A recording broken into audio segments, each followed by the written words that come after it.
Hey loves, I'm back with another video, and this video is going to be quite interesting. So I'm going to be revealing some truths, some stuff I've been holding back, some stuff I've been battling, and I think you guys deserve to know. So remember to go hit that subscribe button and let's get into the video.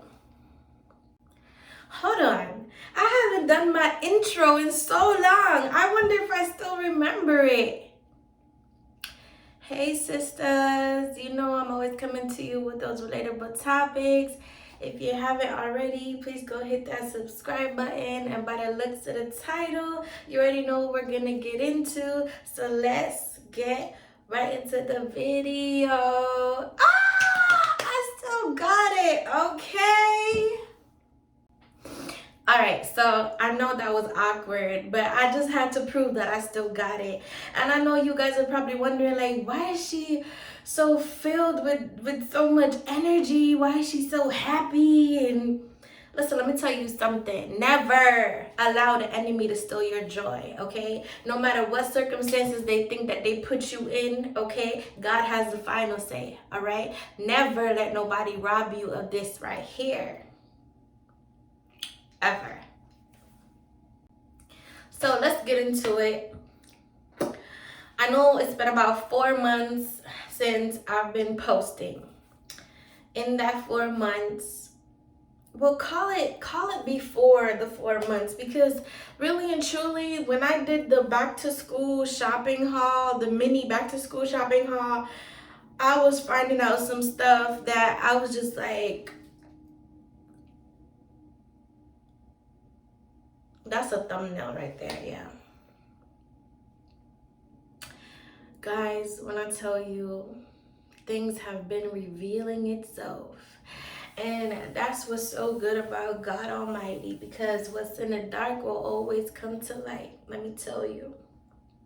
So you guys know about the incident with my father that happened in 2020. Unfortunately, I have to keep bringing up my past because my past won't let me go. My past won't let me flourish, won't let me fly like the angel that I am, okay? Because she was never a bird. She was never that. She was always ambitious, okay? Always a lady, all right? So I've been finding out the truth about a lot of stuff, guys, and it's been like mind-rattling. It put me into a depression, which is why, if you noticed, I stopped doing Freaky Fridays on Instagram live, and I wasn't so active on TikTok. I would try to be though, and I wasn't posting as much on Facebook either. I would only do like YouTube reels and call it a day. But you know, as a woman, we all have growing pains, which simply means that, you know, as life goes on and we face obstacles and we go through certain journeys, we're going to have to embrace it at some point. We're going to have to acknowledge the pain that it brings us, and we're going to have to process it. So, as I told you guys in a recent video, I never got the chance to process my emotions over my divorce or over what happened with my father, because in reality, you know, women in today's times, we always have to keep our head on our shoulders. We always have to tell ourselves, like, okay, what's next? We gotta on to the next big thing, on to, you know, just staying with it, right?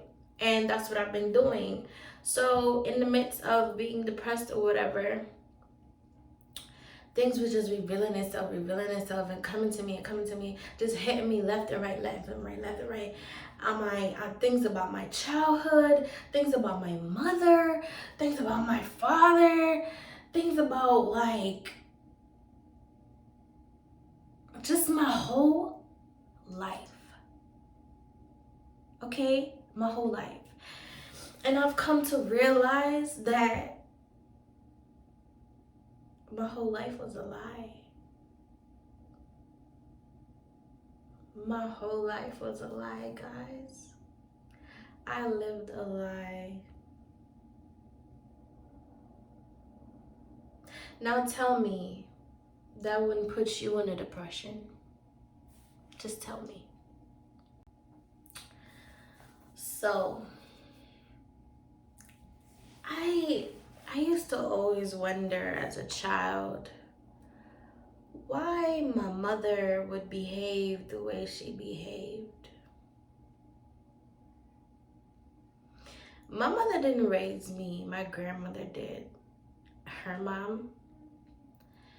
And it seems like my mom was always just beside herself. Like, she would always just try to find reasons to always be on the go, or always try to run off with a new guy, or, you know, it was just odd to me. And so, growing up, me and her will always have those small debacles where I would try to say to her, like, you know, you're so cold and distant. I know you love me, but you're not present. Like, you always try to, like, throw things off on my grandma or on my father or my uncles, because I have uncles. Like, if our cousin, my cousins and I grew up together in one house, so I have a big family. All of us grew up in one house, like my grandma's house. So my uncles would always be there, you know, doing their dad duties, having their kids during the week sometimes, always on the weekends. So I was never alone growing up. But my mom would always just try to like pawn me off, like, oh, here, make sure she gets to school, you know. I mean, part of it was work. Part of it was work because my mom used to work 3 jobs. 3 jobs. I've always grown up seeing my mom working, always working, working, working. And now as a mom myself, I understand, like, you know, doing it all, you know, by yourself, it's rough. It's rough, but I don't think it's enough to like give up on your kids. Now, everybody is different, but to me, there's nothing in the world worth giving up on your kids. Nothing, because they didn't ask to be here, okay? My mom, she was a cool mom. Like, we were cool. We could talk about stuff, you know. She was always just like down to earth and realistic though. But the nurturing side of her was non-existent. Non-existent. And I have memories of like us going to concerts together, the mall, getting our nails done. Oh yeah, my mom was cool. I was spoiled. I was real spoiled, but she just was never present. And it seemed like she would always have a reason to go and just try to leave me, you know. It's almost like she would create a reason. And I didn't understand that part. I would always try to figure it out. Always try to figure it out. Couldn't get it. But in high school, things started to reveal itself as well. And I never used to just like, I was a kid, so I couldn't really put 2 and 2 together, especially if I don't know certain things. But based on the relationship between my parents and I was starting to get an idea how I was in the middle of some shit, okay? I was in the middle of some shit, all right?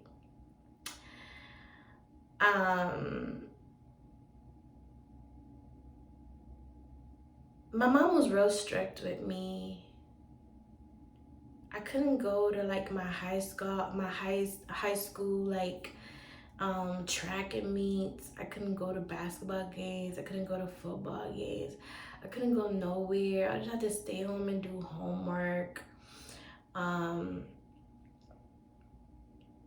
I couldn't even play outside. Like, my mom was real suffocatingly strict. Yeah. But I had like my cell phone, my computer, my tablet. I had everything to make me comfortable, but it was just like suffocating. Like, I couldn't even have friends, you know? And she would always try to find a weird excuse like, oh, friends are no good. And, you know, being a child yourself, you're like, what are you talking about, Mom? What are you talking about? You know? I wanted to have fun. So I had to adapt to making my cousins my friends and hanging out with my cousins. And they were much older than me, you know. But it was cool because it brought the whole family together in a way. So that tight family unit is what I know and it's what I'm used to. And yeah. But things with my father's side of the family was never really copacetic, you know. So my father was always in and out of my life, number one. Always in and out of my life. Even when I would like, you know, sit down and try to talk to him and plead with him to, you know, make more time for me or hang out with me or come get me on the weekends, you know, it seems as if he too himself would find reasons not to. So my father was cold too. So I got two cold parents, and I'm a warm, loving, nurturing child with two cold parents. So growing up, I had a hard time trying to understand like what's the problem. What is the problem? Like, I was trying to be the peacemaker. I was trying to be the mediator between my parents and say like, why are you guys so weird? Like, what is the problem? You know. And the more I tried to do that is the more both of them would lash out on me. So like, my mom stopped taking me out, she stopped hanging out with me. My father, he would just like curse me out pretty much. He would curse me out pretty much. Tell me that he wishes I never knew who my father was, and that he wishes he could get the alleviance of being my father. Or he just always had some type of weird cruel things to say. And so to break it down, my father got remarried 4 times. My mom got remarried, I think, just about the same. Yeah, I think. Right?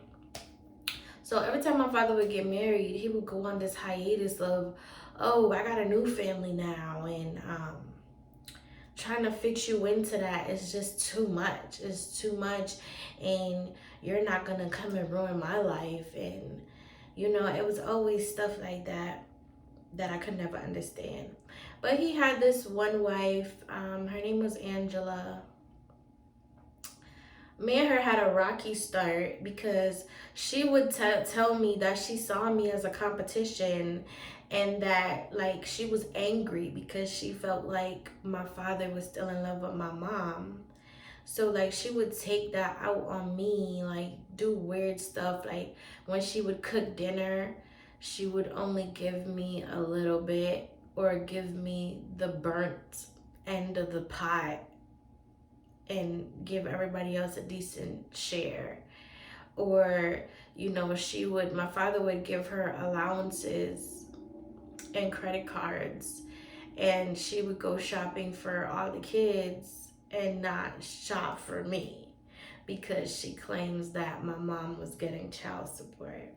So she would do stuff like that, petty stuff like that. And so I would call her out on it. Like, I didn't need daddy to defend me. I would be like, girl, you need to get your life, okay? You need to get over yourself because you are his wife. I'm his daughter. You can't compare to me. You can't. And there's no amount of jealousy in the world that could replace me. I was here before you. I'm going to be here when you leave. Sure enough, it happened that way because he got tired of her trying to attack me. He got tired of her trying to use me as an excuse for her behavior. Um, According to him, he caught her cheating. Um, he hired a private detective to follow her around. And yeah. So he nearly lost his mind going through that divorce. And I could not, like, for the first time in my life, even though my father was so rude to me growing up, like just so vile and harsh, that was the first time in my life that I saw him like that. My father is very, like, he's like a egotistical kind of guy. Like, he tries to make it seem like nothing bothers him and everything is cool, like whatever type attitude. And like when he was going through the divorce, like my father wasn't even shaving, he wasn't taking showers, he wasn't eating. And there would be occasional times where I would just catch him sitting in the dark. And the crazy thing about it is I was not supposed to be around him. I was not supposed to be around him. And the reason why I say that is because, like, so I skipped over a whole bunch, but bear with me, guys. When I was in high school, the last year, my senior year, I found out a lot of stuff that was going on with my parents because I had a social worker that would basically record everything that was going on with me and my parents. So like she noticed that they would kind of like fight over me and try to put me in the middle. So my mom would come to the school making complaints, and then my dad will go to the school making complaints, and then both of them would just go be back and forth, back and forth. And so she would notice that I was like caught in the middle of some stuff. And so she would just randomly check on me. Like she would call me out of class and randomly, hey, you good? You all right? And I would be like, yeah, everything's fine. Yeah. Until one day I just like, I broke down. And I was just like, I can't, I don't know. I don't, this is weird. My life is weird. And I just started to break down. And so she made a deal with me. And she said, okay, around lunchtime every day, you could come in my office and we could talk. And so that's how she started to record everything. Now, me not knowing that back then, now I know that that's what they do because that's their job, right? But back then, I was like, oh, I got a friend, you know? I got somebody that cares about me because I got these cold parents that I got to deal with, you know? So I would tell her everything that I was going through at home with my father and his ex-wife, well, his wife at the time. I would tell her I was going through with my mom hardly ever being home.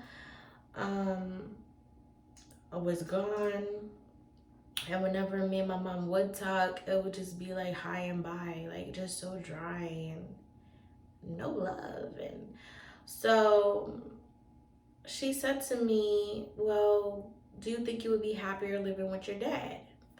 And I said to her, I don't know. I've never had the opportunity to live with him or be around him like that or like even get to know him because he was just always in and out, like, and he was rude, like always telling me, oh, I moved on with my life. I don't got time for you and stuff like that. So she was like, well, you know, maybe you'll be happier with him because he's remarried and that family setting will be healthier for you and maybe now that you're a young adult, you could get to know your dad for yourself without your mom intervening. Because that was another thing too. My mom would always, like, whenever I would ask for my dad, she would just go off and start crying. Like, it was so weird. Like, the minute I even mentioned his name, she was just like, oh, so you don't appreciate me? All you care about is him, and he doesn't care about you? He doesn't care about you? He hates you. He doesn't care about you, and you have the audacity to ask for him, and I'm working 2-3 jobs to take care of you, and whoop de doo doo doo doo. Like, she would just keep, like, oh my God, it would be so horrible. It would be so horrible. So because of that, there was like distance between me and her. It's almost like I was walking on eggshells.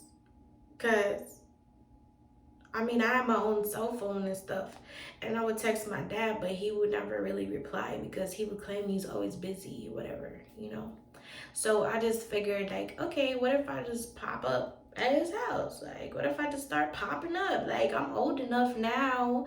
I don't need to wait for, you know, court hearings and all of that for them to figure out if I could see him or whatever. I could do it on my own. So I started to go visit my dad. I would take the bus. If he didn't pick me up, I would take the bus and go see him. And my mom would get so mad and she would say, all right, you're going to learn the hard way. You're going to learn the hard way because you want to be around him so bad. You're going to learn the hard way because I'm telling you, he don't care. He don't care about you. So I was like, whatever. You just mad he got remarried. You know, I was just like, okay, whatever. So that's how I ended up popping up at my dad's house, figuring out that he was like so depressed, locked up in his house, not eating, not taking a shower, not doing his laundry, nothing. Nothing. I've never seen my father like that ever in my life, okay? He's always like in the corner holding his own or trying to joke around sometimes, you know. But I said to my mom, I said, seeing my dad like that, I said, my father needs me. And she was like, what do you mean your father needs you? Are you insane? This man treats you so horrible, especially when he was married to that woman. They would gang up on you. She would sit there and tell lies on you. Cause, okay guys, so his wife would lie on me. Like, if something came up missing, she would lie on me and say I did it. Because my father only had visitation on the weekends, so he would pick me up on the weekends. That's the only time I would be there, right? So, like, she would always just, like, always lie on me about something. And like I said, I would hold my own. Like, I would confront her myself. Like, girl, what you say? Huh? So I was not the type that was going to run to daddy and say, oh, daddy, she said that. No, I would go to her. Like, what's your problem? So me and her will always have it out because I'm not backing down to no chick, okay? Especially you just came in the picture and you lying, you doing all of that to try to get me out the picture. Like, girl, I'm not going nowhere, okay? I'm not going nowhere. So there was one time that she lied on me and my father was there. He was sitting in the kitchen and I was like, so you're not gonna put your foot down? And he was like, oh, that's my wife. You can't give me what she gives me.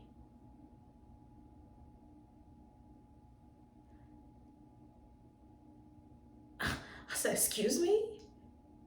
Oh, we on that? We on that type of time? Like, just because she could spread her legs, she means more than me? Okay, cool. So after that, I started to keep my distance. Like, I would go to his house still because it was court ordered. I had to go, but I would just keep my distance. Like I would sit outside by myself, somewhere under a tree somewhere, or I would just like go in the TV room, in the movie room, and watch a movie by myself, so I fall asleep, whatever. I would just kill time. When she would cook dinner, I wouldn't even eat dinner no more. Like, I was just so disgusted that he would allow her to treat me like that. You know, giving me the bottom of the pot that's burnt, lying on me, like having me in some old dusty clothes while she spend a bag on her and her kids. You know, I was disgusted. So I would just stay to myself. And then one time,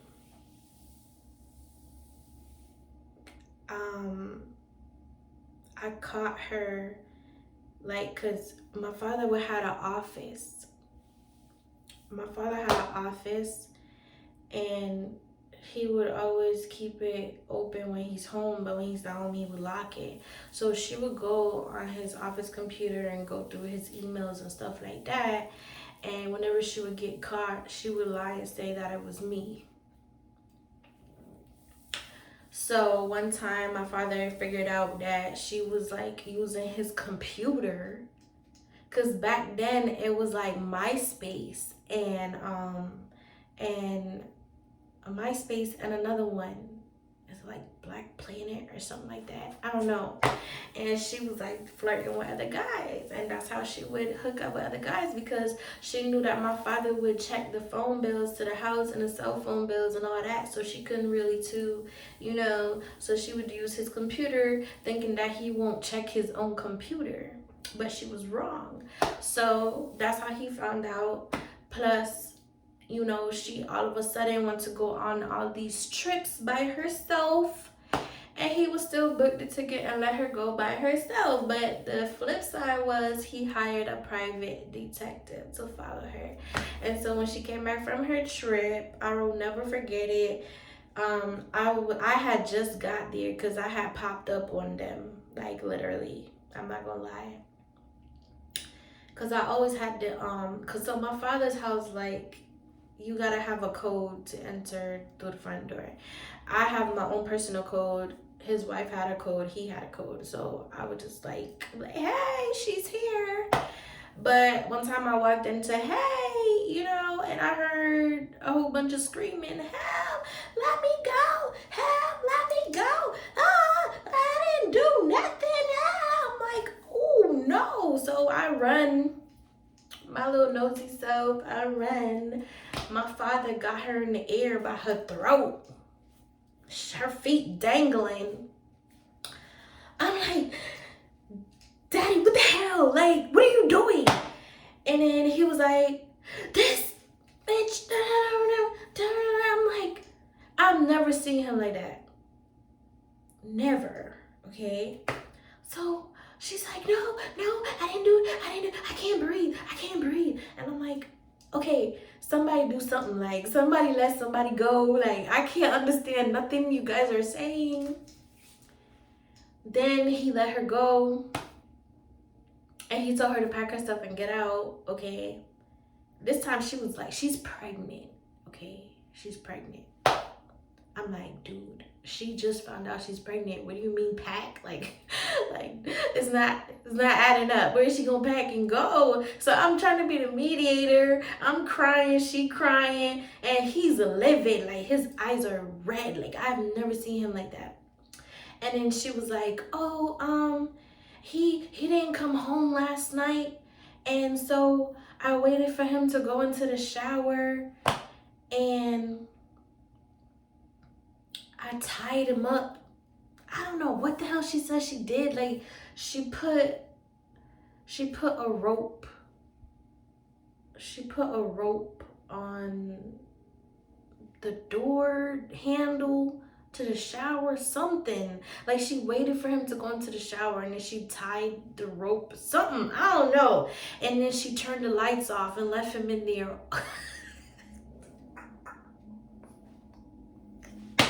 Left him in there Because she said, it's not funny. Oh my God, God, please forgive me.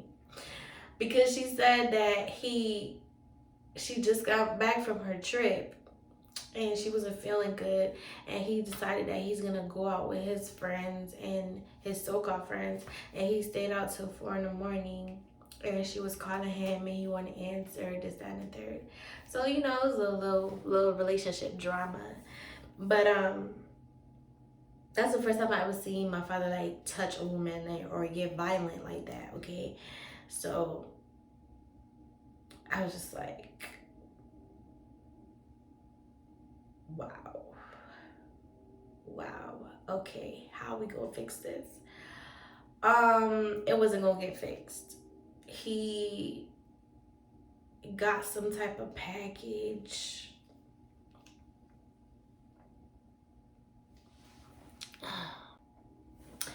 He got some type of package in the mail, like with a whole bunch of pictures and stuff. I didn't know what it was, but he was just going through it, like shaking his head, shaking his head. I was like, what the hell is this man looking at?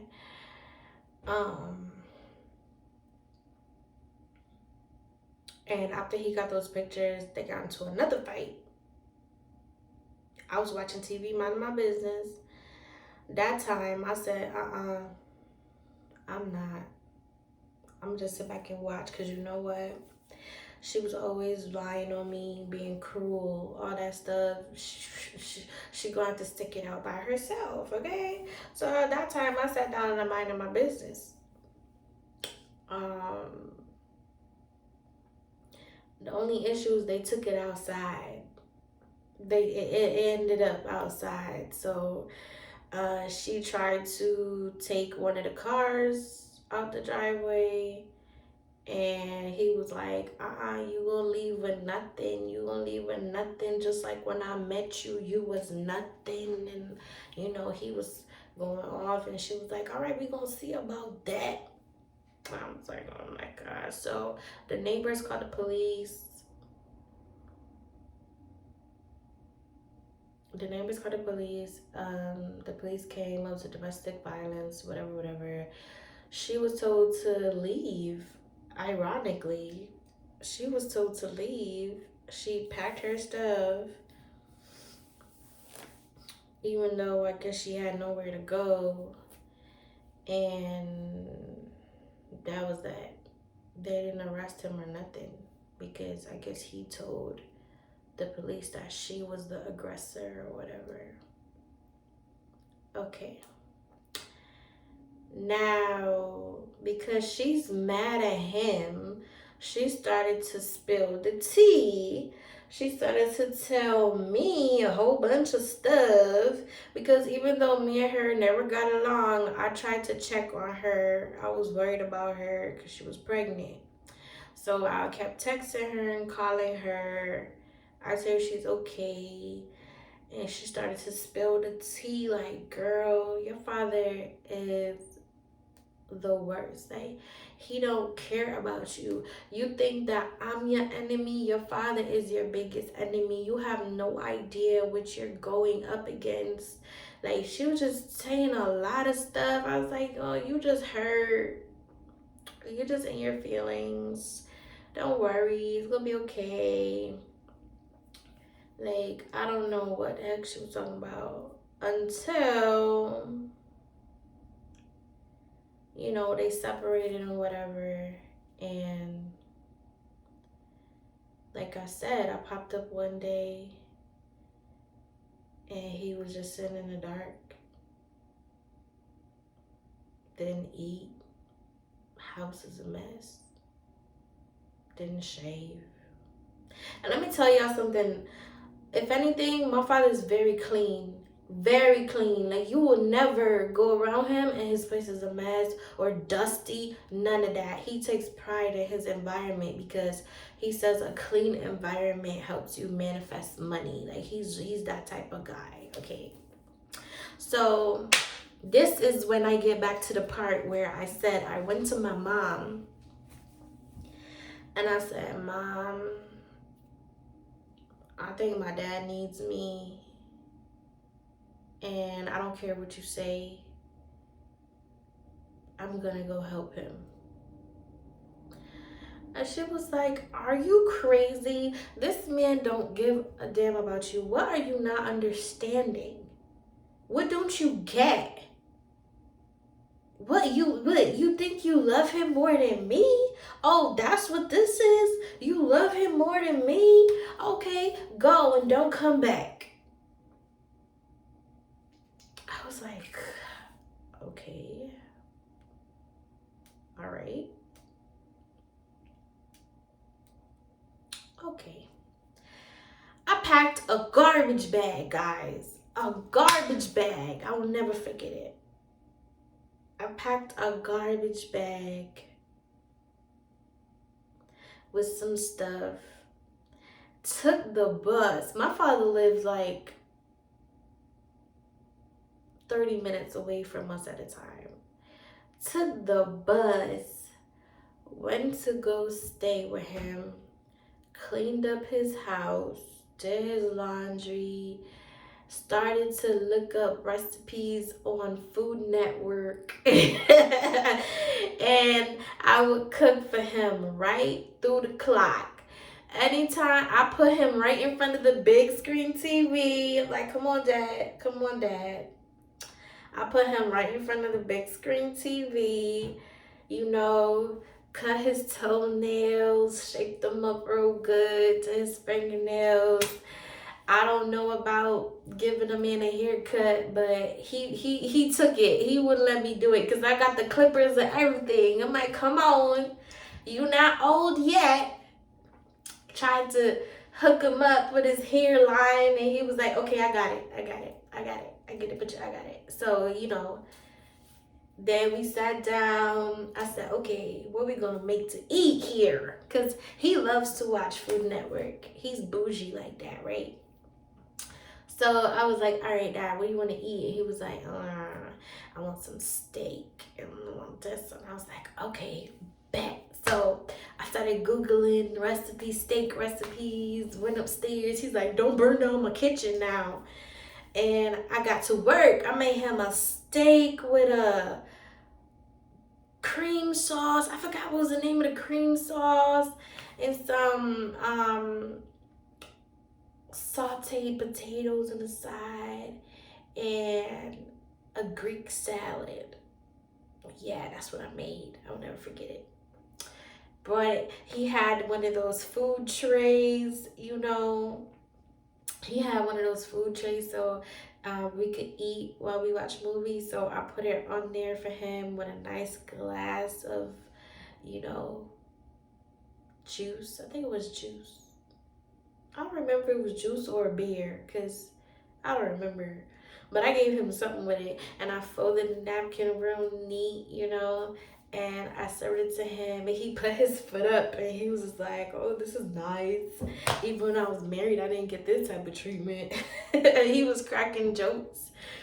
And then we watched about 3 movies until he fell asleep on the couch. And yeah, I just stayed with him. Like, there were moments where he would just go in a corner somewhere and start crying. Broke my heart. I never see my father like that, ever. He would go into like the corner and start crying, or he would wait until midnight when he thinks I'm sleeping. Really, I'm just like this.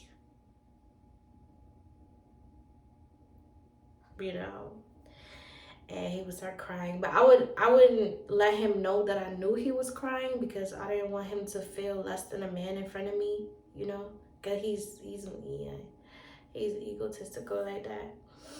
And he started to open up to me, and the cool thing about it is I got to ask him some questions that I never had answers for. Like, I would just ask him, like, why are you so rude to me all the time? Like, growing up, it feels like I always had to ask you to love me. I always had to ask you to care about me. And that's all my mom keeps saying, and I don't want her to be right. And he said to me, because every time I look at you, I see your mother. And it just reminds me of the pain. And me and him had a real decent talk, you know. My father was not a nurturing father. He was always cold-hearted to me. He would call it tough love. Where people would think that I was spoiled. They had no idea what that man would put me through. Like, to even buy me a cell phone, like, he would put me through a lot. Like, he would tell me I had to go on my knees and scrub the floor, or something like just off the wall. Like, I had to earn anything that I wanted. I had to earn it. It was always like that with him. And I would sit back and watch him give freely to everybody else. But with me, he would give me the hardest time for anything. Even in school, like, he wouldn't pay for my exams. He would tell me that I should apply for scholarships.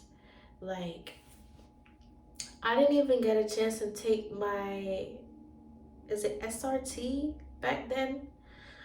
Back then they called it SRT to see if you would get accepted into colleges. He wouldn't pay for me to take it. And my mom claimed she didn't have the money, even though she was working 3 jobs and getting child support. She wouldn't pay. So I had to miss out on that. And because of that, I wasn't immediately accepted into a college just like all my friends. I had to wait. So he was always tough on me. Like, all my friends were like, oh, when I turn 16, I'm gonna get a car. My father was like, I ain't buying you no car. I'm not doing nothing for you. You better go get a job. And so I did. At 16, I got my first job. And I never stopped working since. Never stopped working since. I saved enough money. I went to him. I said, I saved about $1,500. And poor me, I had no idea that that was not enough to buy a car. But I went to him. I was like, okay, I saved enough money. And so he took the money. He helped me get a car, but he didn't let me choose the car. He chose the car for me. He just randomly called me one day and was like, come get your car and make sure you insure it and register it, because I'm not paying for it.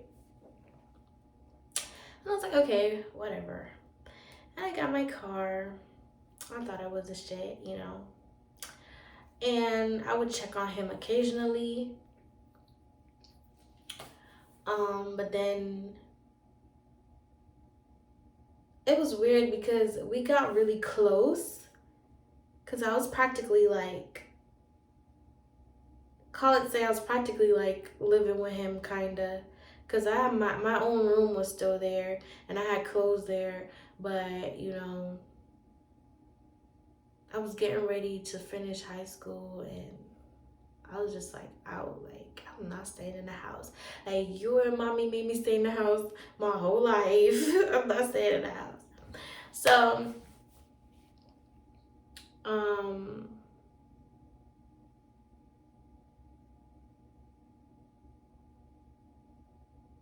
this story is all over the place. I'm sorry, guys. Just bear with me, because the memories are coming back and it kind of hurts a little bit, but you know, it's life. So, yeah, got the car, but I didn't have my license or anything, or my driving permit. So he parked it on his lawn. So I was not driving immediately, guys. I was not. I had to work on getting it. My mom said that she was not gonna pay for me to do my driver's license, because back then you had to go to driving school for the 16-hour class, and then you could go apply at your local Department of Motor Vehicle. So she was like, no, she's not paying for it. He said he ain't paying for it. So I was like, okay, back to working. At that time, I was working at CVS. That was my first job, and I loved it.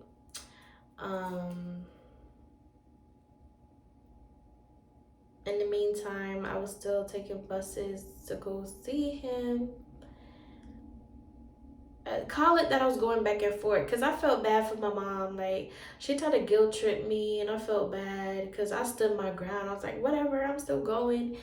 And she was like, don't come back. But I still was going and checking on her and stuff like that, you know. So I was going back and forth.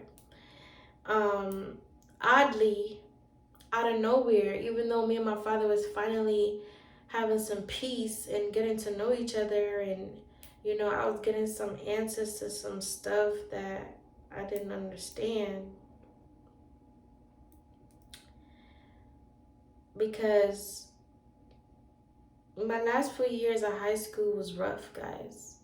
It was rough. And that's the reason why I brought up the social worker, because she herself used to be worried for me, like really worried for me. She would like notice the type of demeanor that my father had, like when he would pick me up from school, and or like if she would call him and try to tell him something, and he would just like go off on her and hang up on her. So she was starting to notice, and like she was so scared for me. My father would do some stuff to me that made no sense. Like if I made something to eat, he would just come out of nowhere and throw it away and tell me that he dares me to touch something else in his house. Like out of nowhere, he would do that. There were several instances where he just like would just backhand me out of nowhere. Like, for instance, like if he told me to fold my laundry, cause on weekends is when we would like clean and stuff. That's his cleaning schedule, weekends. So laundry, clean, you know, get ready for the week. I would do my laundry from Fridays when I get home from school, but I wouldn't fold it immediately. And it's almost like he would just like come out of nowhere and just backhand me like, oh, I said to clean up and fold your clothes, and when you're done, fold mine. And I would say to him like, what the hell are you hitting me for? Cause I'm the one that does the laundry anyway. Since you left your wife, I'm the one that folds them and do everything like that. Why? What's the problem? I just came from school. And he would just like, I don't know, always be in a mini rage. Like, I don't know if he was taking out his crap on me. Like, I don't know. But I would try to ignore him. Every time he hit me, I would just ignore it. I would just ignore it.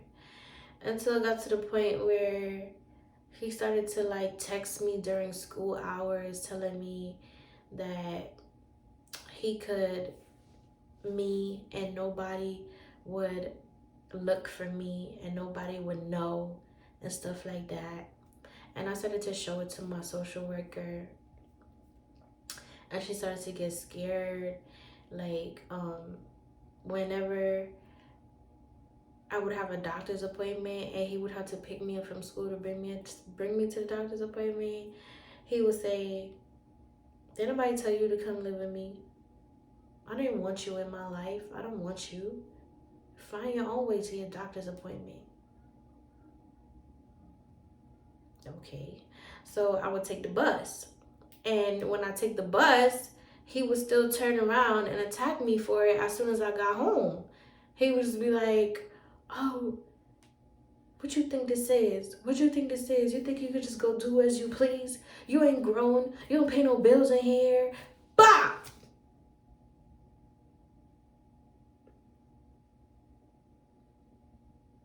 Okay, I called you to bring me. You didn't want to bring me. What was I supposed to do? I'm calling my mom and she's mad at me because I'm here with you. So she ain't gonna bring me. My car is sitting out there unregistered because you claim you ain't paying for it, even though I worked my little 16-year-old self to get it, to put an effort. Still didn't say nothing. I'm like, okay, whatever. There was another incident where the social worker was starting to like catch up on him, because she said that eventually I stopped sharing stuff with her. Like, I just started to shut down, and I would tell her like, yeah, I'm fine, everything's fine, and I would stop talking, right? So she started to know something was wrong, and she started to get scared. Like, she would literally, this lady, I will never forget her. I swear I'll never forget her. She would be so scared that she would go to the principal and literally put her job on the line for me. She would say, I don't care if you fire me, I'm not letting her go home until I know she's gonna be okay. So she would keep me after school sometimes. Like, she would call my father and say, leave a voicemail, say, oh, you know, this is Kimberly from da da da da. Vanessa's gonna be with me after school for a few hours, and then I'll drop her off. And no lie, it was straight like that. Like, she would keep me until I only had enough time to go home, take a shower, do my homework, and go to bed. Literally, because she was saying the least amount of time I was around him is the less he will have the chance to attack me or do something to me. So she would drop me off like around 8 and say, okay, text me if anything, or call me if anything. And like, she was so scared. Oh my God, I'm starting to remember. Girl, don't cry. She was so scared. Cause my father was tripping. Like, he would say stuff like, oh, I live in the middle of, I could do whatever I want to do to you, and nobody could do nothing about it. Like, that's the type of stuff he would say. So one time my little sister came to visit from the ex-wife. She finally started to do custody visitations with him on the weekends. And I was glad for that, because I was tired of being around that man by myself. Like, I couldn't go home to my mom because she was mad at me for choosing him. And my little sister, like, I took pride in, you know, being the cool sister. So I would do her hair, play with her, stuff like that, you know. But it's almost like he wanted to come between me and her. Like, if he saw me and her watching a movie, like, he would just call her and tell her to go do something else. You know, it was weird. Until one night I said, I'm gonna make a sandwich, because he made jerk pork. I don't know if you guys, it's a Caribbean dish, and I don't like pork, even to this day. I don't like pork. So he wanted me to eat that, and I said, okay, I'll just make a sandwich, because I don't really like pork. And he waited for me to make the sandwich, and then all of a sudden I just saw the plate flying across the kitchen, and it broke into pieces. And of course I was upset, because I'm like, why'd you do that? What was that for? Like, literally, he would just walk out of, guys, I know you don't believe me, but he would just walk out of nowhere and do it.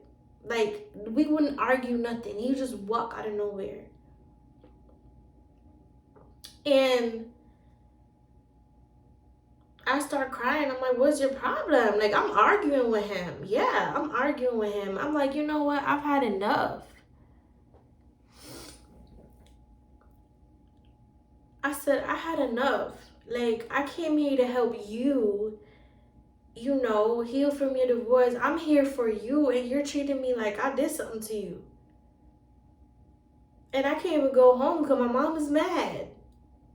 So he starts saying a whole bunch of stuff, saying that I ruined his life, and he hates me, and I could, for all he cares, and all this stuff. My little sister comes into the kitchen, and she's like trying to calm it down. Like, she was probably like 6 at the time. And I was just like, you know what? You're a horrible man. I think that's what I said to him. I said, you're horrible. No wonder why. If she did cheat on you, you deserved it. Yep, I said it. And he slapped the hell out of me. Whew. My lip was bleeding and everything. And I said, that's the last time you gonna hit me. That's the last time. So I called the police. When the police got there, he was like, oh, you know, these teenagers think they know it all. Nothing happened. So my little sister was standing there and I said, tell them what you saw. And he was like, shh, don't you dare say a word. If you say a word, I'm taking your tablet, taking your computer. Don't you say a word. So she didn't say nothing, and the police left. So then after that, he was like, oh, you want to call police on me? You want to call the police on me? Okay, bet. Ever since that, I will come home to the craziest things. This man will have the house in darkness and be MIA. Like, when I say darkness, like, turn the lights off, turn the generator off. Because remember, the social worker would drop me off at 8 every evening on purpose, just to try to keep me away from him, you know. I didn't tell her about that incident, that what happened. So,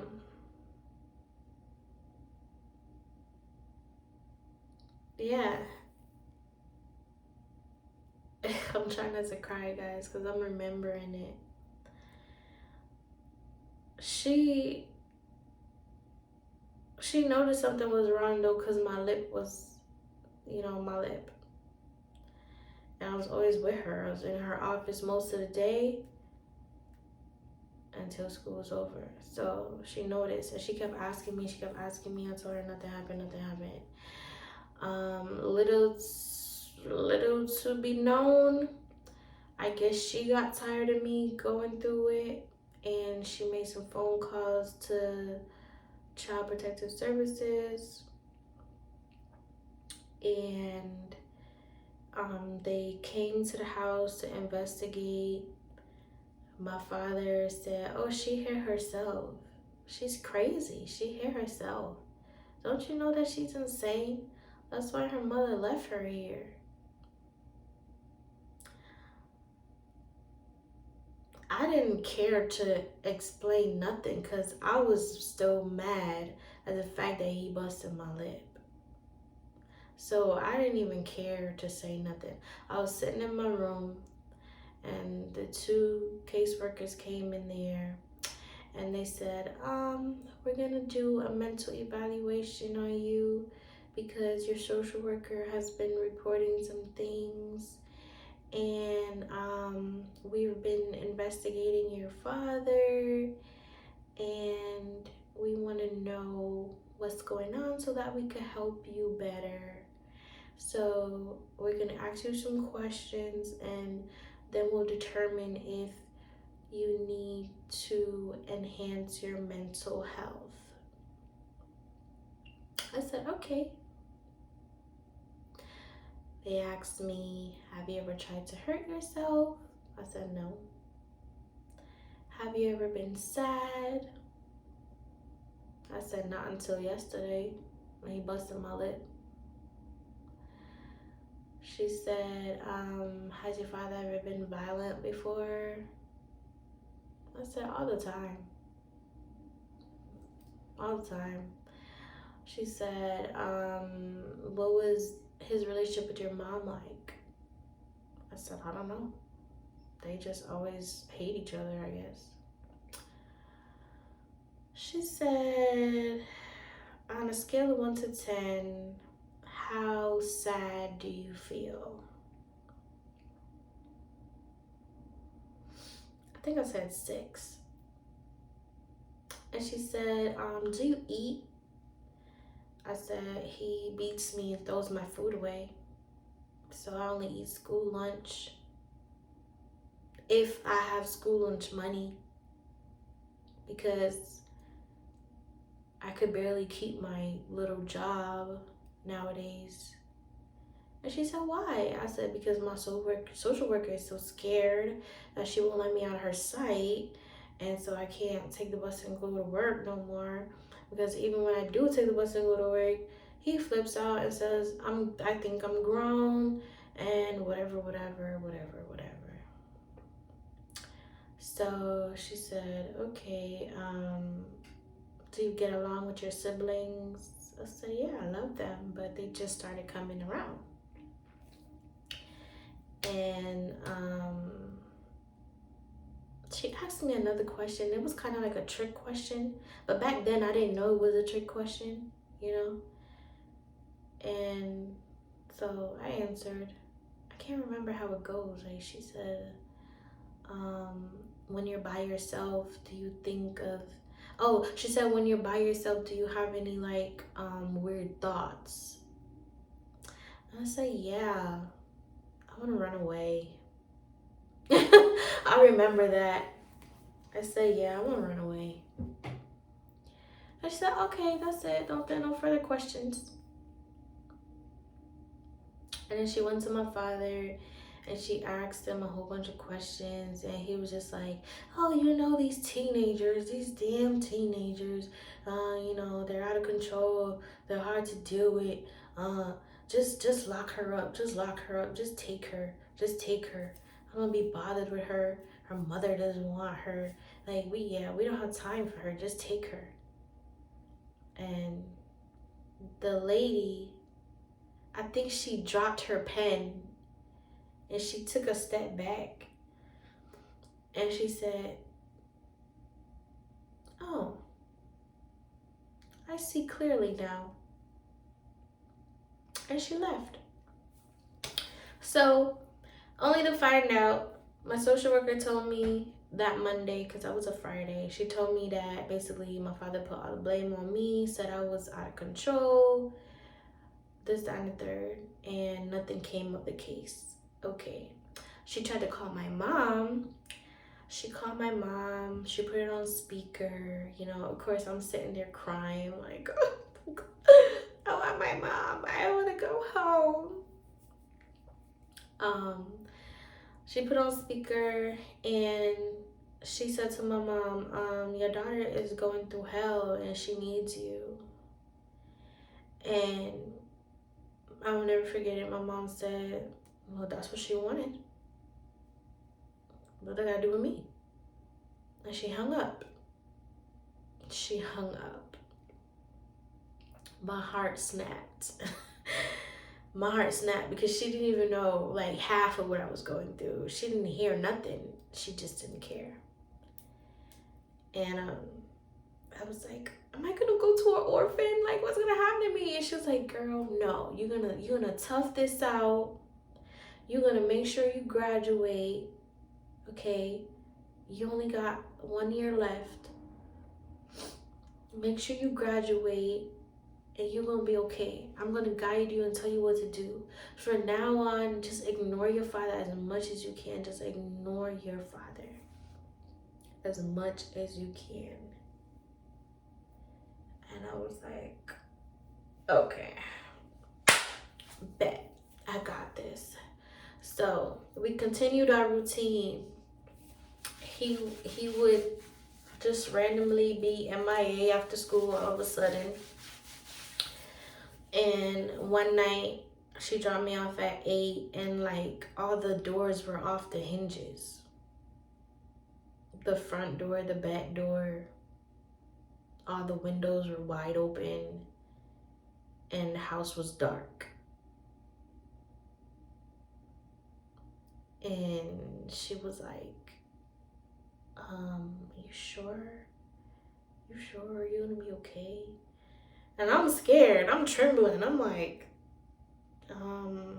yeah. All I gotta do is turn on the light. So she's like, okay, I'm gonna wait in the driveway a little bit, all right? And then you signal me, let me know you're okay. I said, okay. Went inside, turned on the lights. The lights came on, but the doors were off the hinges. I'm calling him, because I'm thinking somebody broke into the house. I'm like, what is going on here? He keeps sending me the voicemail. I call my grandmother, his mom, which me and her really don't have a relationship, but she knows who I am. I called her. I'm like, Grandma, Daddy's house is looking kind of crazy. Can you come over here? Because she lived a couple minutes away. And she's like, what do you mean? What's wrong? I said, his doors is off the hinges and it was dark. He don't, he don't leave his house like that. And she was like, um, you sure you didn't you sure you didn't hit your head or something? I said, no, I didn't hit my head. If anything, I have a witness. And I got mad and hung up on her. I'm like, are you trying to tell me I'm crazy? So I took a picture and I sent it to him. I said, what is this? And then he called me saying he'll be home soon, whatever. So I'm sitting there on the front step in front of this house, this big house that don't got no doors and the windows are open that I don't know how to close. And I'm sitting there waiting for him to come. He didn't come till like 10:30. When he gets there, he's like, oh, why aren't you ready for school? Why aren't you in bed? You got school in the morning. And I'm like, dude, how? What was I supposed to do? Take a shower and all of that? Like everything is fine? Everything is not fine. Like, what is happening? Why is your doors off? And he was like, oh, I just came to grab some clothes. You're gonna stay here by yourself. And whatever happens to you, happens to you. I'm like, huh? So he did. He left me in a big ass house with the doors off the hinges.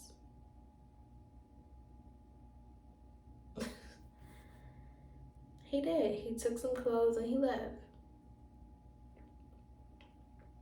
My sister went back to New York with her mom, so she wasn't there. It was just me by myself.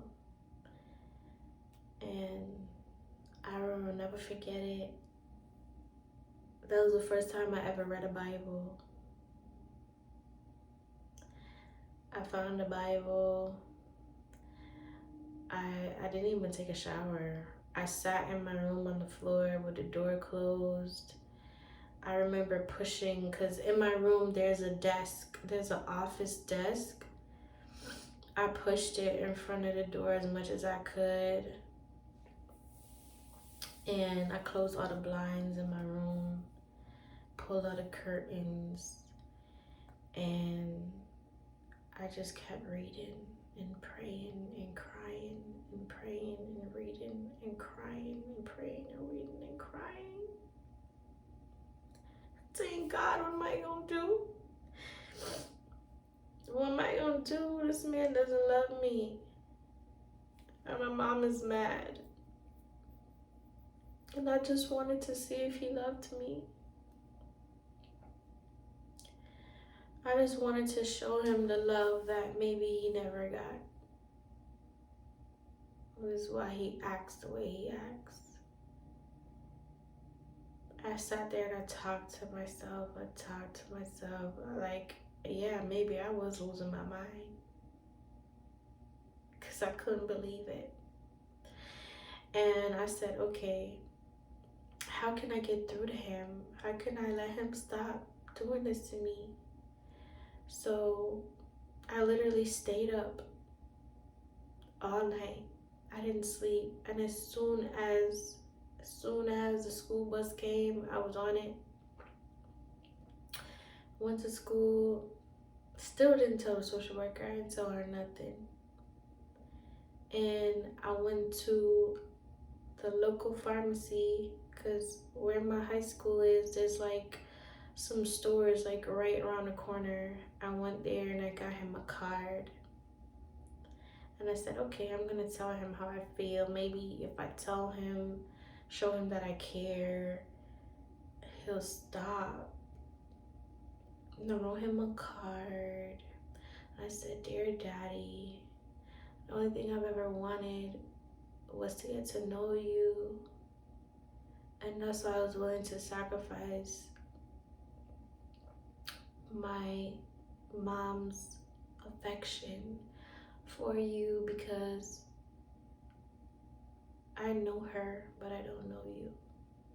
And right now, the man that you're showing me is a very cruel man.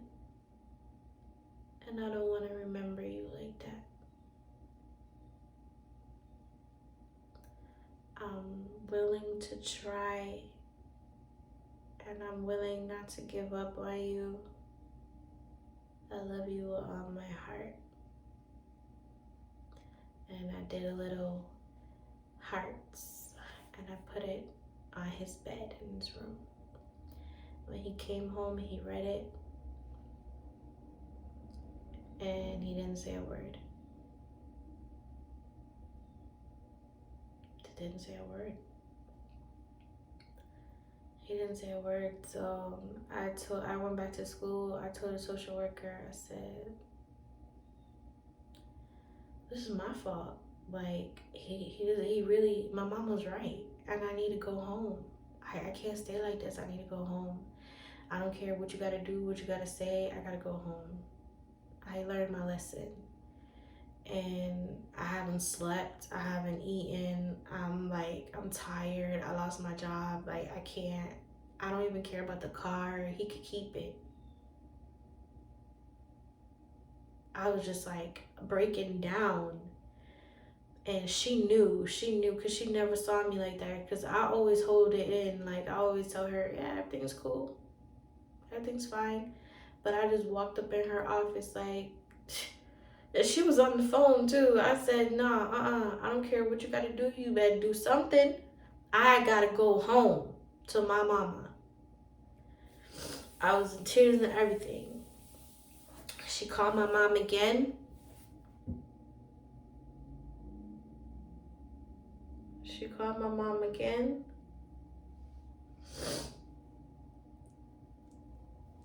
And she let me talk this time, and I was like, Mom, I'm sorry I left you. I just wanted to get to know my father. I'm tired of you trying to tell me he hates me. I wanted to see for myself.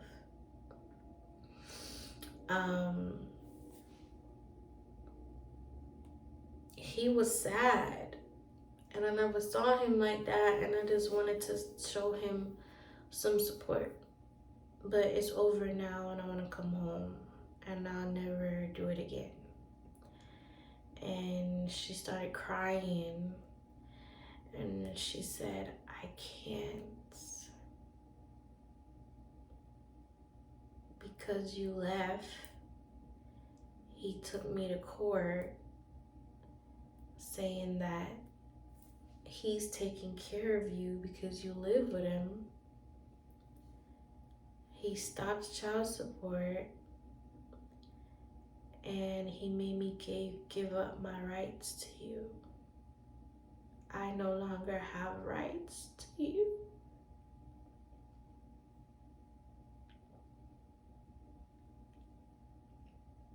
I was like, what?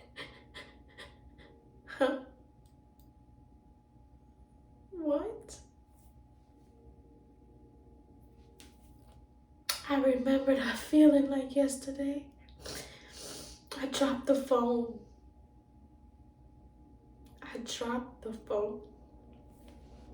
The social worker was like, what? What'd she say? What happened? She took the phone and she spoke to my mom, and she said, please, because my mom was remarried at the time. She said, please, Mrs. Brown, you don't know what your daughter's been going through. Just come get her. You could deal with the court stuff later. Like, I have been trying to protect your daughter. I'm about to lose my job. Like, I'm breaking rules for your daughter. just couldn't get her. And she was telling my mom all the stuff that he was doing to me. And my mom was crying, but she just hung up the phone.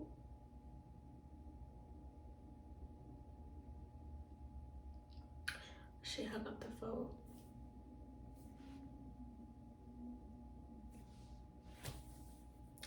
So I had to stay with him. And I had one more year of school. One more year of school left. And I prayed on a star for it to hurry up. I couldn't wait. I could not wait. It turned into a complete nightmare. He would go from cool, calm, collected to just in a rage out of nowhere. But it's a rage where you didn't even see coming. You didn't even see it coming. So I would run. I would just grab some panties and a pair of socks and run to my neighbors. Try to spend the night. Do whatever I could just to get away.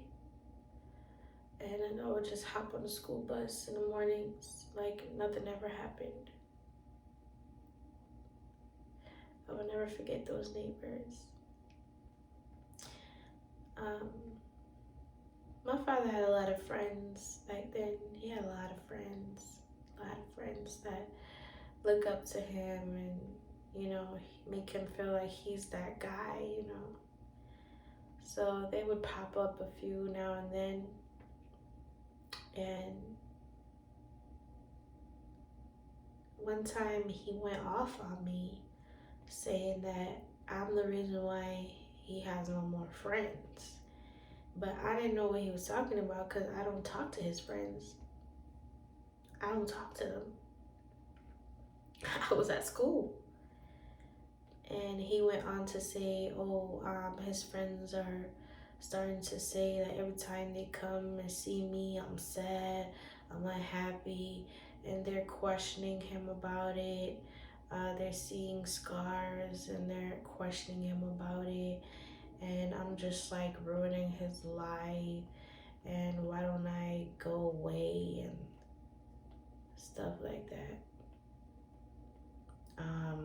The other day, he's referring to when the police were called and my sister was present.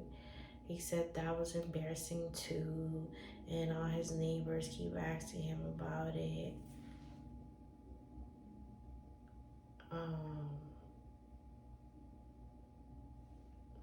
I didn't answer him though, because I was just like, you know what? I learned that the less I would talk is the better. And furthermore, after writing him that card and he just ignored me, I was like not about to waste my time speaking to him. So I would just keep leaving. He remarried. That wife was kind of cool, but I didn't want to get to know her. I kept my distance because I didn't want him to blame me all over again, you know? So I would just keep my distance from her, let them be married. But then she started to complain that I was in the house and not talking to her, not addressing her, not showing her any respect. How am I going to show you respect when I don't know you? Like, you're a grown woman. If anything, you should confront me and say, hey, how are you doing? Good morning. No, you just married my father and moved in overnight. Like, I don't even know who you are. But that marriage started to fumble too, like real quick, and she moved out. She bought a condo and she moved out. I didn't hear any fuss or nothing about that. He claims that it was just a business wedding. I don't know what the hell that means, but he said it was a business wedding. They had an arrangement or whatever. It wasn't supposed to last. So he says. But she herself would still keep in touch with me and text me, and she started to realize too how unhappy I was. And so it wasn't until after she left that she would reach out regularly and try to ask me what's wrong and stuff like that. And I would started to open up to her, because at this point my mom is not in my life. I had no woman, female to relate to talk to express myself to. And I didn't trust the social worker anymore, because she, like, I just feel like she failed me. Even though looking at it today, she did everything she could, I just feel like she failed me. I feel like she didn't say the right words to my mom or something. Like, I don't know. I know now that she did nothing wrong and she did her best. But at that time, I was still a child, guys. And I was still trying to process the pain anyway. So then I started to open up to her more, and she became like kind of like a mother to me. And but then I would realize, like, when I would talk to her, she would go back and tell him, not necessarily to be a troublemaker, but to try to be a mediator. And so, like, eventually it kind of worked, and he started to stop threatening me. He stopped hitting me, but he was just really cold. Like, we wouldn't talk. Like, if we walked past each other, it would just like be a cold breeze, like just no words. It was like living with a ghost. And I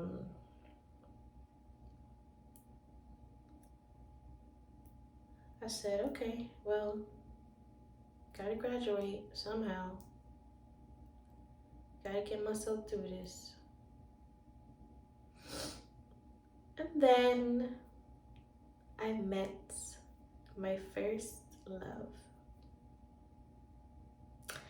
I was now 17. I met my first love.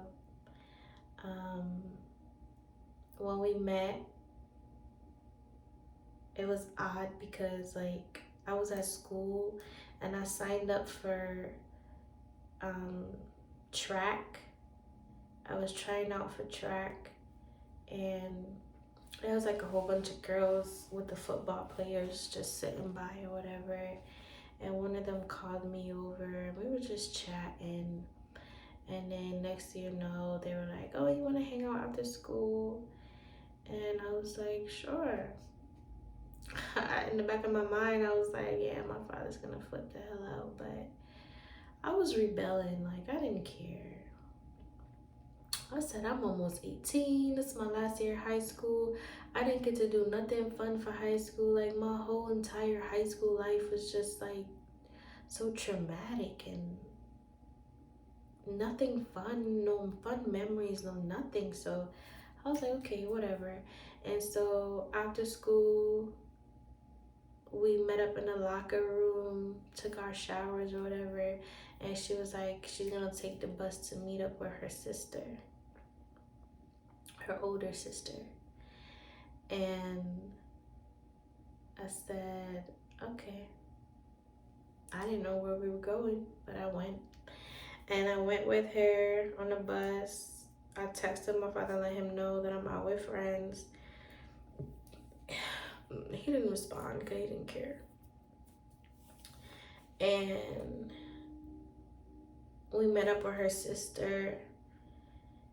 but her sister was older and she had kids. So she was walking to the corner store to get some snacks for the kids. And she asked if we wanted to just come. So as soon as we got off the bus, we saw her walking and we just walked with her.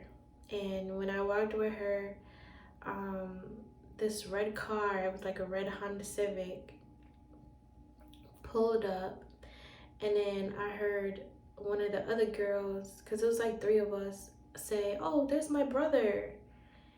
And I didn't know who she was talking about because I just met her at school, you know. So she disappeared for a minute, and I went into the store with the sister, the older sister, and I was helping her pick out chips and stuff for her kids. And then when then like this like Puerto Rican guy came in and was like talking to her and was like, "Oh, so and so said if you got this," or something like that. But it turns out it was the other sister's brother that sent him in the store because they were driving together to get something. But they all knew each other somehow. They all knew each other. So I'm the oddball in the bunch, and I didn't know what like who was who. I was kind of scared because I was like, I don't know who was who. And I guess he got what he needed and he went back to the red car. So the girl came back and she was like, "Oh, my brother this, my brother that." And I'm trying to figure out who is her brother because, I mean, if he's sending people in the store to buy stuff for him, I haven't seen him. Ain't nobody seen him. Who is this brother? Like, I don't know why, but he was just like on my mind. I'm like, who is this brother? You know, got people buying stuff for you and everybody talking about you, but you're nowhere to be found.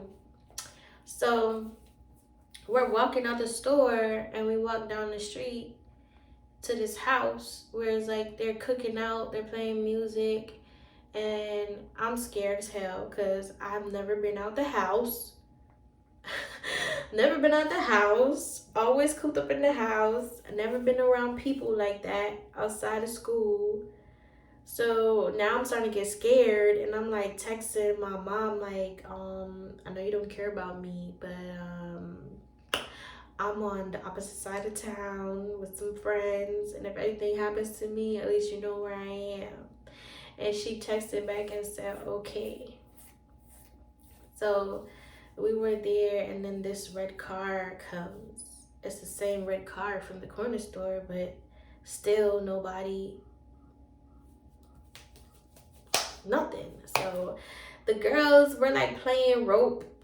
You know, we're playing rope. Who's drinking a Capri Sun and who's smoking over in the corner, and you know, then the other girl is like, "Oh, there's my brother again." I'm like, "Yo, who is this brother?" Ain't nobody coming out the car. Nobody's coming out the car. So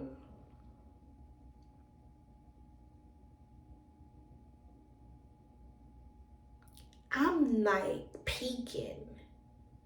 I'm peeking because I'm like, who the hell is this brother? You know, it's starting to get annoying. Like, you keep hearing somebody's name and you don't see the person. And it's making me nervous because I'm like, you know, what if this is a setup? Like, I start thinking like, wait a minute here. What if this is a setup? Because to be honest with you, all the kids at school were low-key jealous of me because they thought that they thought that I was privileged. So like they would like tease me, make fun of me and stuff like that. Cause I would always come to school, you know, well dressed and stuff like that. I was never the kid to be like bummy or anything, no offense, but you know, they knew that I was well off. So I started to think to myself, like, did this girl invite me out to set me up or something? Like, who is this guy? And, you know, I started looking around. So I go to the older sister and I'm like, who is in the red car? And she's like, "Oh, that's so-and-so's brother. Don't worry about it." And I'm like, yeah, that's what I keep hearing, but nobody's seeing him. And she's like, "Oh, he's right there." So she's pointing. She said he got out the car. I didn't see nobody get out the car. And she's pointing, and I still don't see who she's talking about, right? So I'm like, you know what? I'm about to take the bus and go home. Like, I feel uncomfortable. And she starts laughing at me, right?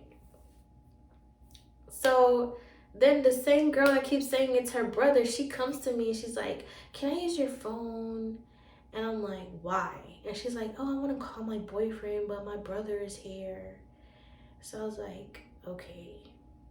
So I let her use my phone, but she takes my phone and she goes to sit in the red car, her brother's car. So I'm thinking to myself, you just said you don't want to get in trouble. Like, what the hell? You trying to get me in trouble too? So I'm going after her because a phone call don't take that long. Not to mention, I know how crazy my father is. He probably tracking my phone. Yeah, and I don't talk to boys. I don't do none of that. So I'm panicking, right? So I chase after her.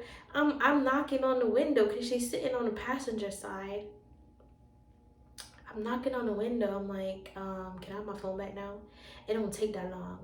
And I look and she's texting dude on my phone. She didn't even call. She's texting. I said, oh no, are you crazy? So she's laughing. She's like, sit down, sit down. He didn't reply yet.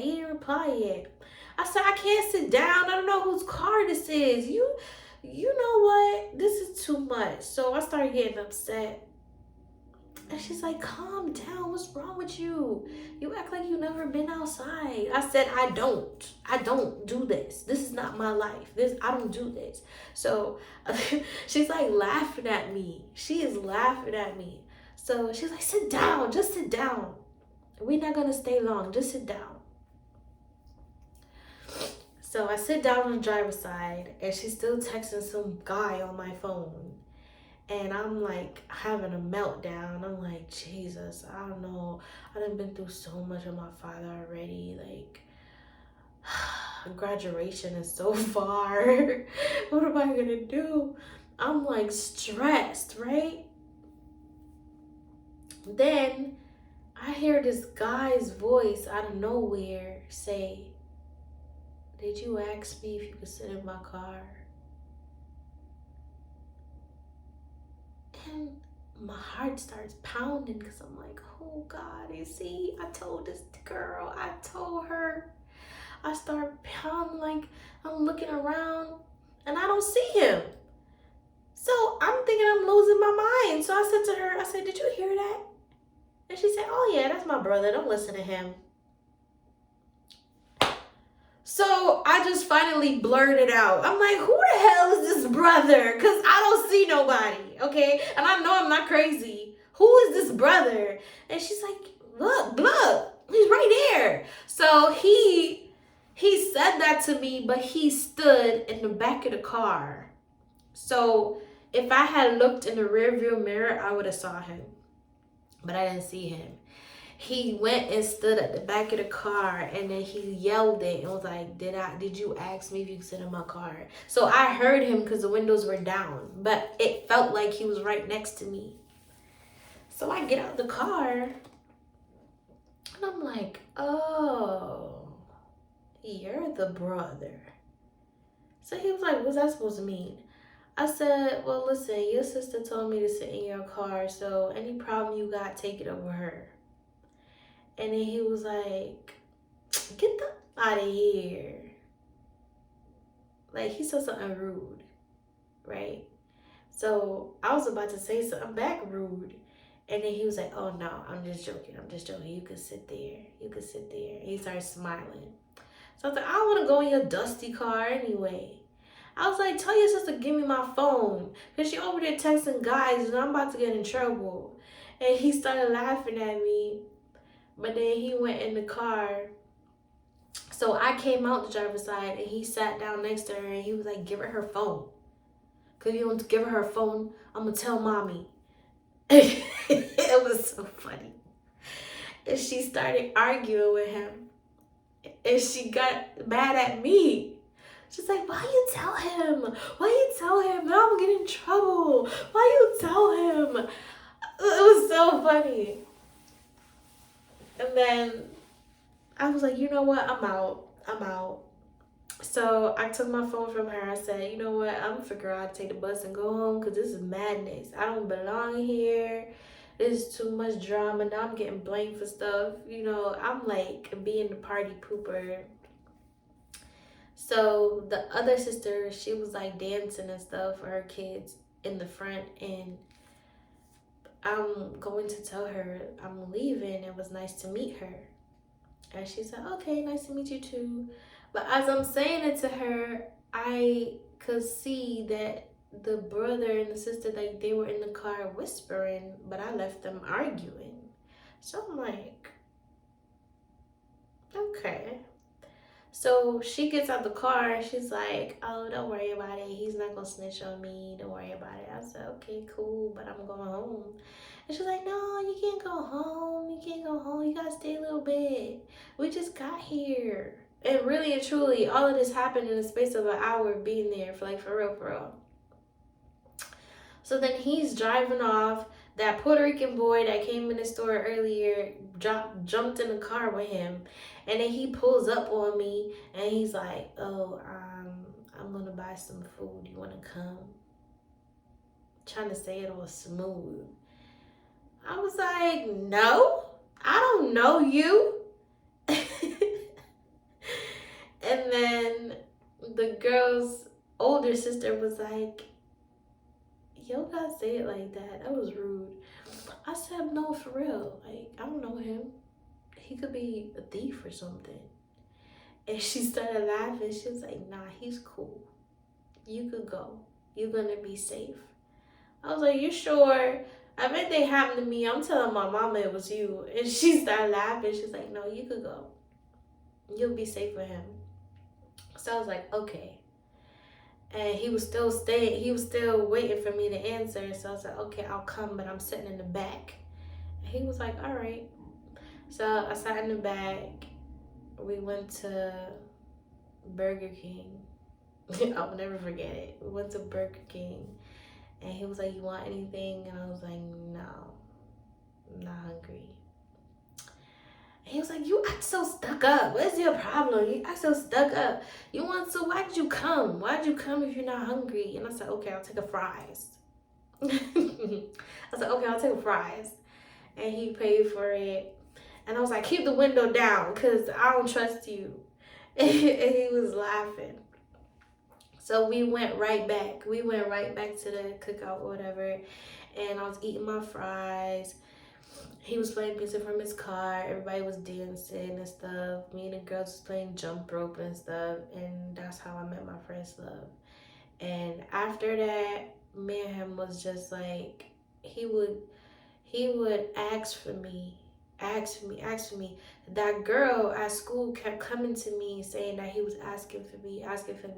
And I was telling her, I can't. I'm gonna get in trouble. I can't. And she was like, girl, you're not gonna get in trouble. Who gonna know? You know? So I was like, okay, fine. Tell him to pick me up after school. So instead of being with a social worker after school all day, every day, until 8 o'clock, I would start being with him now. And we exchanged numbers and we started talking, started hanging out almost every day after that. Like literally, like as soon as school was over, he was picking me up. As soon as school was over. So he would bring me back just in time. The same time. I kept the same time. I would tell him like, you gotta drop me on by 8. Because I knew I had to be home by 8:30, so I would tell him that.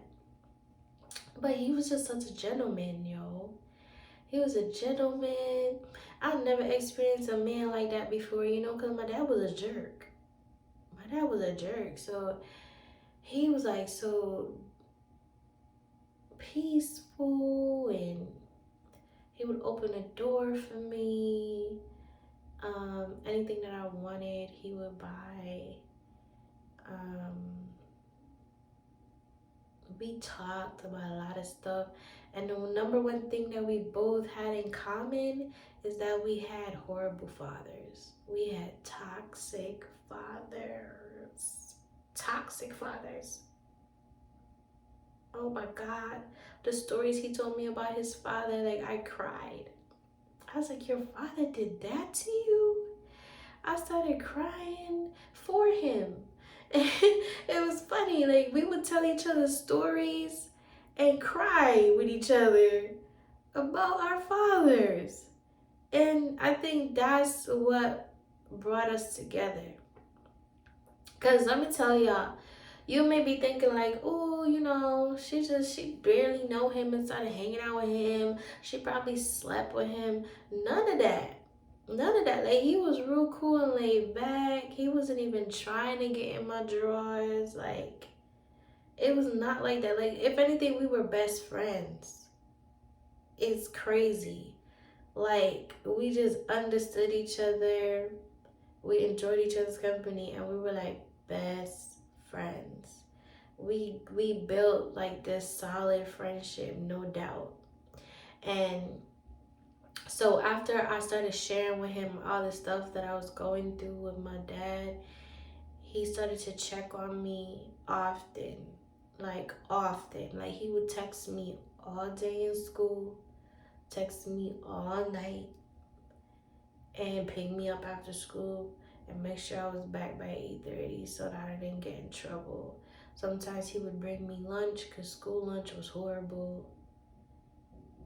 Or we would skip lunch, because I'm not gonna lie, I used to skip lunch for him. Like, yes, I would just tell my teacher I'm going to the bathroom and leave school on lunch break, and me and him would go to like a local restaurant or something and come back in time for class. Like, yeah, I'm not gonna lie, yeah. So this story has an interesting twist, but if you want to hear the rest, you know what to do. Like, comment, and subscribe to my channel, and stay tuned, guys, because the rest of the story is gonna be what led me up to this point now that I'm in. I'm revealing some things. I'm revealing a lot of things. I just feel like I've been quiet for too long, and my voice is powerful, and my voice deserves to be heard.